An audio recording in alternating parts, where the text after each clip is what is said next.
Hey guys, it's Miss Pam. I got a special treat for you today. I'm going to take you on a field trip. We're going to go to Bays Mountain. Bays Mountain. Here we go. Look guys, here's the dam where the water flows over when it gets too full.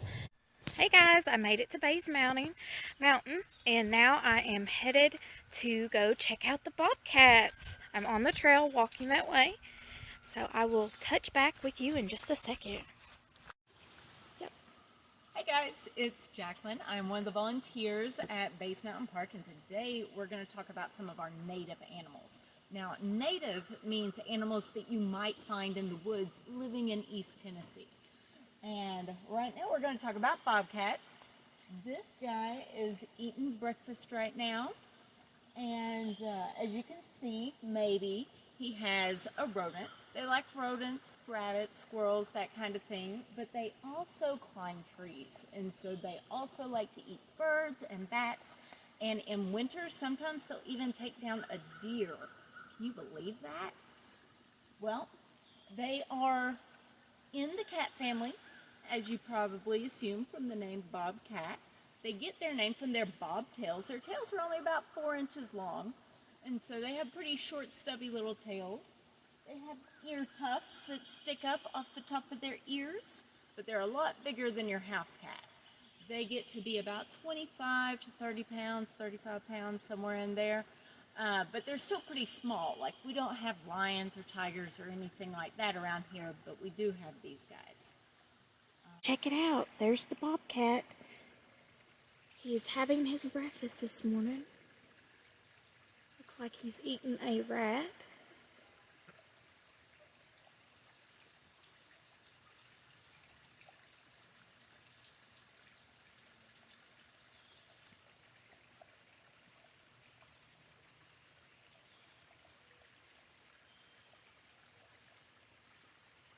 Yep. Okay, guys, so here we have a red fox. He doesn't look like your typical red fox because he has kind of a silver gray coloring on him, but they can be that way. Red foxes are typically red with a little bit of white and black on them, but they can have other color morphs, and that's what he is in his gray morph. His name is Jamie, so meet Jamie Fox. He in general is very playful, very smart. Red foxes like to mostly stay on the ground, but as you can see, they do like to climb too. They make dens, and they usually sleep underground in burrows and in dens. Whereas gray foxes, which we also have around here, they are smaller, and they like to climb trees, which these guys can't do. They don't have the claws for it. They can climb rocks and stuff, but they can't actually climb a tree like a gray fox can. The gray foxes will actually sleep in trees occasionally. But yeah, these guys are omnivores, and so not only do they eat meat, but they also eat plants and fruits. And so you'll find them hunting, and whenever they hunt, they have very, very good ears, and you'll see them, and they'll pause, and they'll listen really close, and then they'll pounce. And whenever they pounce, they can jump 6 feet high. That's about right here. They can jump that high up in the air. And whenever they land, if there's a lot of snow on, they'll land head first, and their tails and their feet will be sticking up in the air. And if they are facing north when they do it, they have a really high likelihood of finding little critters scurrying underneath the snow. For whatever reason, if they are facing north, they do a lot better at hunting than what they do if they face any other direction. Okay, so now we are going to talk about deer. We have about 47 species of deer in the world, so you think elk and moose and reindeer. We have white-tailed deer here, and you can see they have a little bit of white under their tails, so if they raise their tails, it's like a white flag, and so it signals to the other deer to run away, there's a threat. So most of the time when they're relaxed, their tails will be down. Now you can see Odie there only has one antler right now. Maybe you can see that. Well, antlers are bony, and they grow every year. And so they grow in the summer to fall, and then by fall, they scratch all that velvet off that helps them grow, and so they don't grow anymore after their velvet is gone. But then after late winter, starting spring, they tend to lose their antlers. And so Odie only has one right now. And that's why they're different from horns, because horns are kind of like your fingernails with bones inside, and they just stay on all the time. So you think cows, also antelopes. A lot of people think that antelopes might be related to deer, but there aren't any deer in Africa. Those animals that kind of look like deer that you might see on the Lion King, they are actually antelopes. And so they are not related to these guys, even though they might look it. Have a pretty tall fence here. That's because deer can jump 8 foot over a fence if they want to. So they're very good jumpers. They also run up to 40 miles per hour, which is pretty darn impressive. And on top of that, they can even swim. So these guys are quite the athlete. Oh, bucks and does. Yep, here is one of the does. That is a female deer. And Odie is over there with his one antler. Oh, look, now he is scratching it on the tree. And that is a buck. That is the male deer.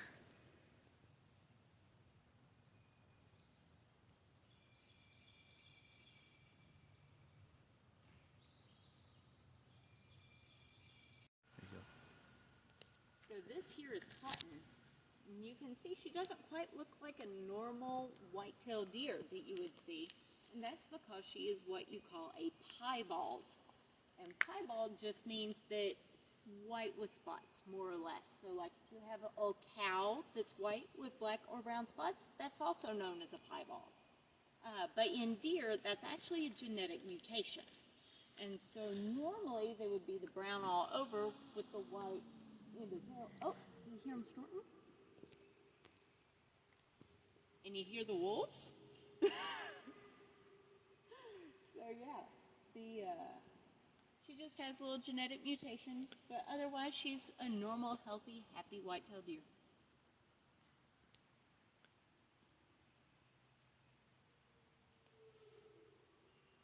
You can hear the wolves howling. I meant to do a howl and forgot about them. I can pitch in because I think that might actually be Bob. There's Odie.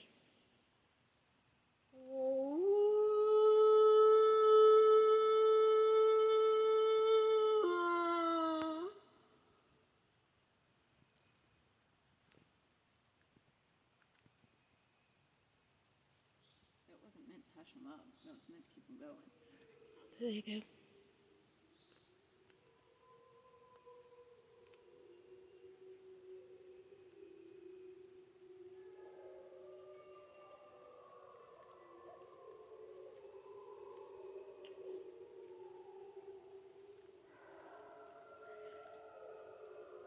Did you guys hear the wolves? But I have toe warmers in my pockets because I grab toe warmers instead of hand warmers, so I'm pretty cozy. Can you hear them, guys?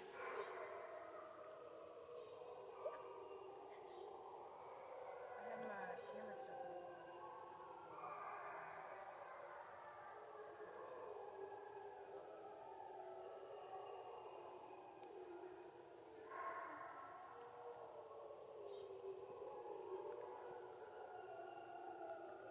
in. We're all the way over here at the deer pen and can hear them. They're really talking today. Here comes a deer.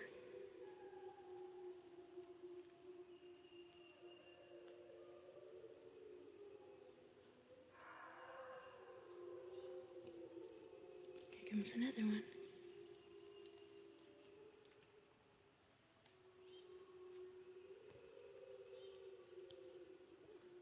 Maybe they're trying to hide from those wolves. Hey guys, look, there's some squirrels. They're in the deer food. There's one over there too. He's having some breakfast also. at Bays Mountain, we have 8 wolves, which is actually pretty typical for a pack. Usually they run in groups of about 6 to 10 members, but they can be found with as little as 2 members in a pack and as many as 37. There are 37 wolves in the Druid Peak Pack in Yellowstone. That's a lot of family members all hanging out together every single day. But these guys are pretty interesting. You see, we call them gray wolves, but if you look around, we have some that are black, we have some that are cinnamon, we have some that are almost white, and then we have some that are gray. Well, gray wolves can be a multitude of colors, and so that name doesn't necessarily really fit them. But no matter what color they are, they're still pretty darn good camouflage for this area. And so they blend in really nicely with their surroundings. Now, wolves, as you probably know, they howl, but that's not the only way that they communicate with each other. They do howl in order to help find each other, in order to strengthen their family bonds and to communicate, but they also will whimper and whine. But mostly what wolves do is they use body language, and so you can tell from the way their tail is, if it's tucked under or if it's up or if it's out. And you can also tell from their ears. If their ears are like this, that's airplane ears, and they're really happy to see you. If their ears are normal standing up, they're alert or just listening. And then if they're back, they're usually a little bit more aggressive. You can also tell from if they're smiling or not. Smiles don't mean the same thing for wolves that they do to ours. Smiles are kind of like back off for wolves. They are carnivores, and so they like to hunt for meat. It's what they like to eat, and so they mostly like to hunt deer and other large ungulates or hoofed animals. But they will hunt like rabbits and mice and smaller things too. These guys, though, they like apples.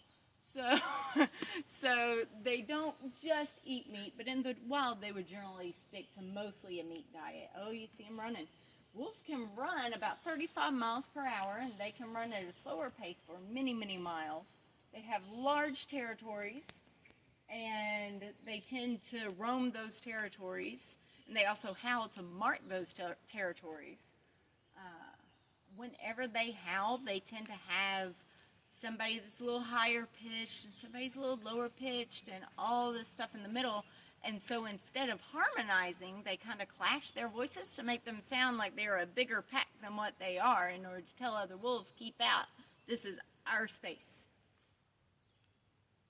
Prey, and birds of prey are also known as raptors. Raptors are classified as having really strong legs, sharp talons, and a hooked beak, and that helps them to hunt and find their food better. Now this guy here is a barred owl. His name is Shakespeare, but he might look like Hootie to you. I hear that's y'all's guys' mascot. Now, he is a very, very good hunter. They're all very good hunters. But what helps them to hunt is those facial discs. And their facial discs are all made up of feathers, but it helps funnel the sound to their ears so they can hear little squeaks and little scurries really, really well. Now, some owls look like they have ears on top of their head, but those aren't actually ears. Those are just feathers too. Their ears are actually down underneath their feathers, right on the sides of their head. But yeah, that sound gets funneled and they can hear really well, and their ears are actually lopsided. One is higher than the other. And because owls' eyes are so big, which allows them to see pretty good in low lighting, their eyes are so big they can't move around in their heads like ours can. And so they can twist their necks 270 degrees. That's almost in a circle, a lot further than what we can twist our heads around. And so an owl can look over its opposite shoulder, going this way. And so that's pretty darn impressive. Now, they also can hunt in absolute darkness just by using sound alone. So their hearing is really phenomenal. Now, as far as raptors go, we have another guy that I want to show y'all that isn't an owl. And we'll do that in just a second. There's the owl. He's looking at Miss Jacqueline. But not least, we are going to talk about hawks. Now, this guy is a red-tailed hawk, and he is actually the most common hawk that you will see around here. And their tails are nice and red. You can see that when they're flying. It's very distinct. This guy's name is Woodginsey, and he can't see very well because he was hit by a car. But he lives here now, and he does pretty well for himself. He is also known as a chicken hawk, but they don't really eat chickens that much, so that's kind of a misnomer. Around here we also have several other kinds of hawks. We have red-shouldered hawks, we have Coopers and sharp-shinned hawks, and a few others, and so this guy is usually the one that you see, but sometimes there's something else too.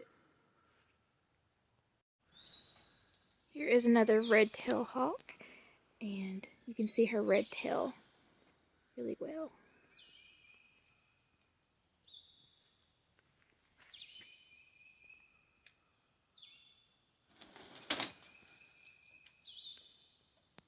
Flying back to her nesting box.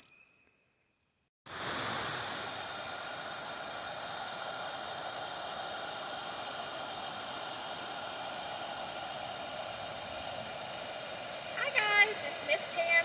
I'm just letting you know, we just finished walking through the Bays Mountain, the animal habitats with Miss Jacqueline, and we really appreciate her time. But now we're going to go on a little hike around the lake, and right now we're standing on the dam, and again the dam is right here, and what it does is whenever the lake gets really full, it allows the water to leave in a direct path so that it doesn't wash out other areas. So it controls the water flow and height of the dam. Alright, we're going to go on a walk now, and we might check back with some new things that we find on our way.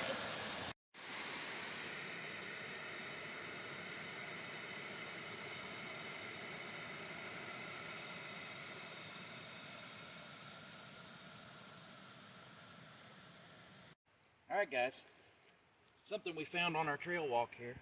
See how this stump's cut off like this? And then the middle's broke and all sharp like this? All these chips right here? What do you guys think could have done that?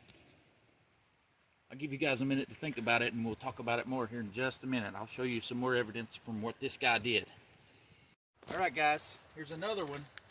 Something has really took the bark off this tree. The bark's the outer part. And this is the inner part that's called the cambium layer. So something's really chewing into this. What do you guys think it could be? Show that way. Look over there. What's close by this tree? Alright. We'll go on down through here, and I think we'll find some more evidence of what this guy is. Go.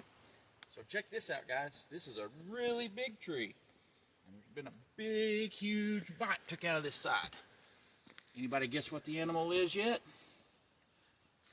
That's a hint. An animal did this. Let's go.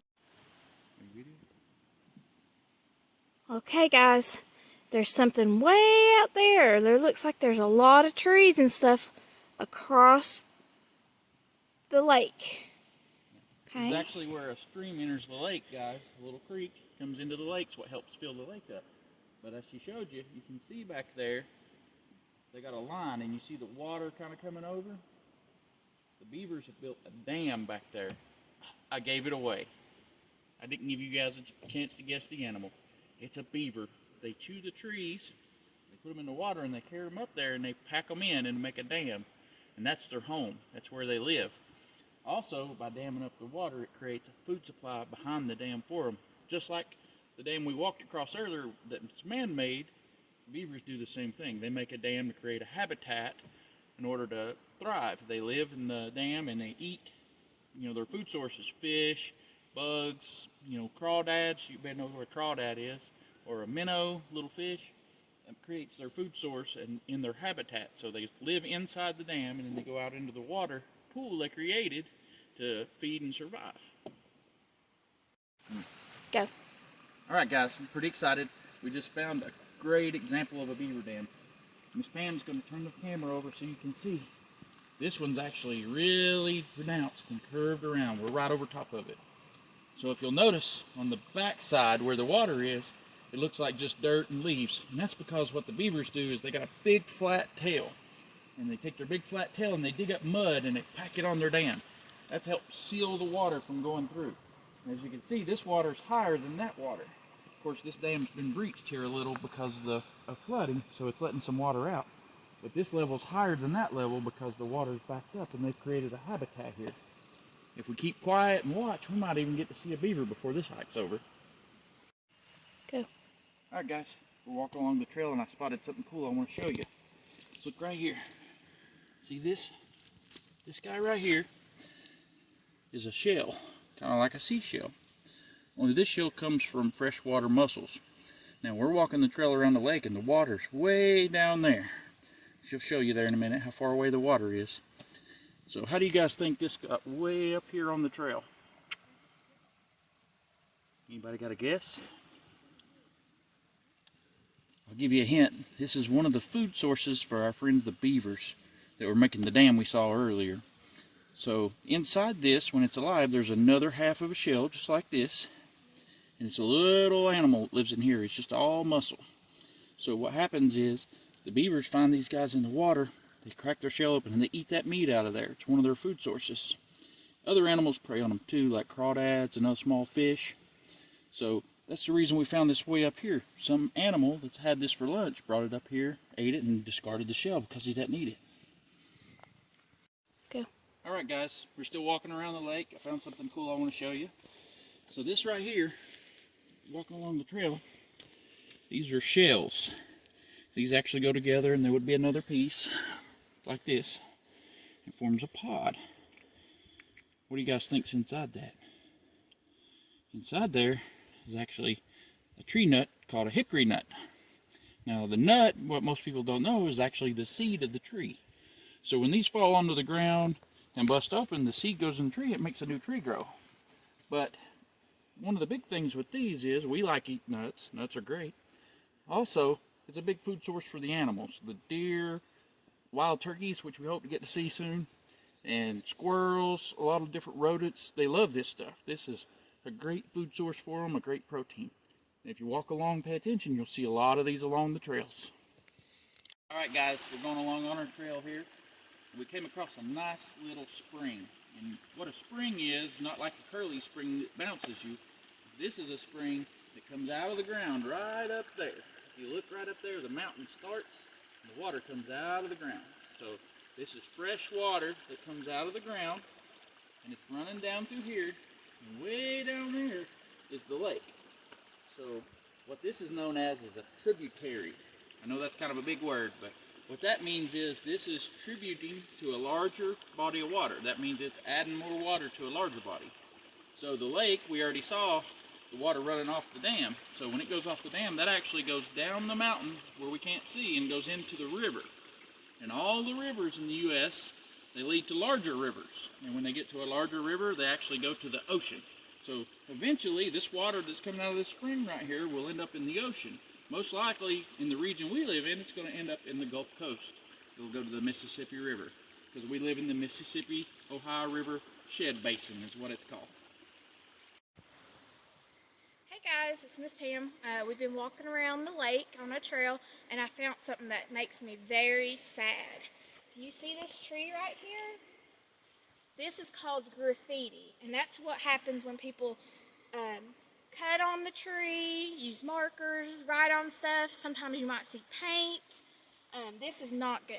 This destroys property, and it's not okay. It's very harmful to our environment, and we want to be helpful. So we do not do this, okay? We want to take care of the environment so that it'll be here and other people walking can enjoy nature and not have to see graffiti and destruction to the property.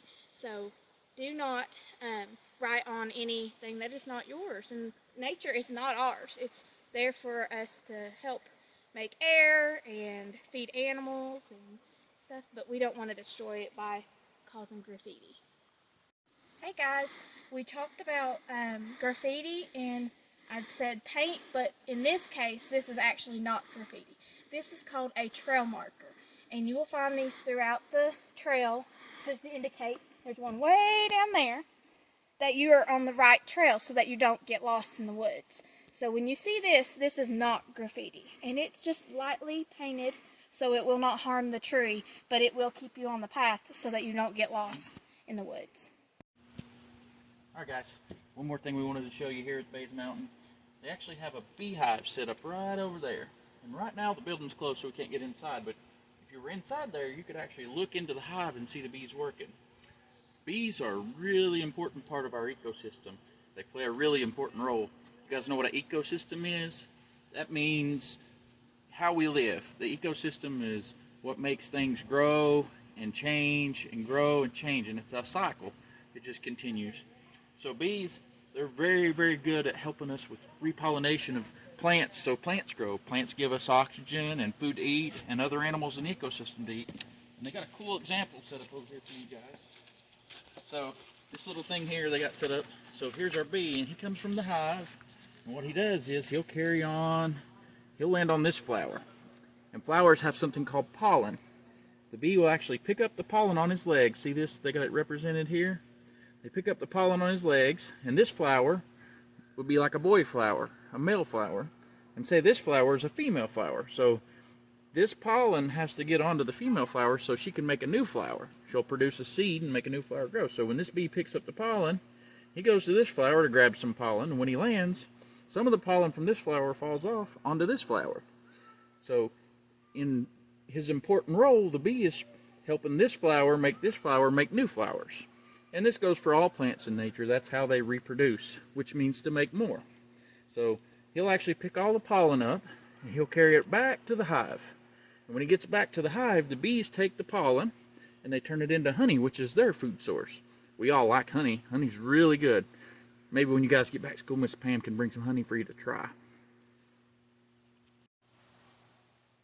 Guys, so we're over by the bees, and they have a display set up of some different flowers that are native in our area or, found near us.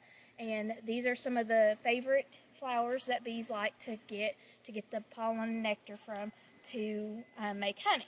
So the first one here is pink, and this is called a coneflower. And it has, the bees may come and get some nectar or some pollen from it and go back and make some honey. Next to it, does anybody know this flower? This one grows a lot in our fields. It's a wildflower, and it's called a black-eyed Susan because it has a black center. Okay? And this one is purple, and it's called a flock. Miss Sharnita talked about her creeping flock, so this is kind of like it. And that's a type of flower that grows around here as well. Then we have a magnolia, and it's white. And you can see right here is the inner part of it, and this is where they would find their pollen. And last thing. All right, guys, and this is a poppy flower, and you can see it's red, and it has the black inner for where the bees will find their pollen and to make their honey. A poppy is actually a pretty important flower for veterans, and it represents veterans, and we even have a song called the Poppy Song, which is talks about Veterans Day and what they did for us. Remember, a veteran is a service person who worked for the Army, the Navy, Air Force, all those things, and fought for our country and our freedoms. All right, guys, that's it for our virtual field trip to Bays Mountain. I hope you enjoyed it as much as we did. We want to take time to thank Miss Jacqueline and Mr. Donnie for taking time out to talk to us about nature and the animals and help us explore. So hopefully we'll get to go on our field trip soon in another couple months, and you guys will remember some of the things that we talked about on this video. Thanks again for joining.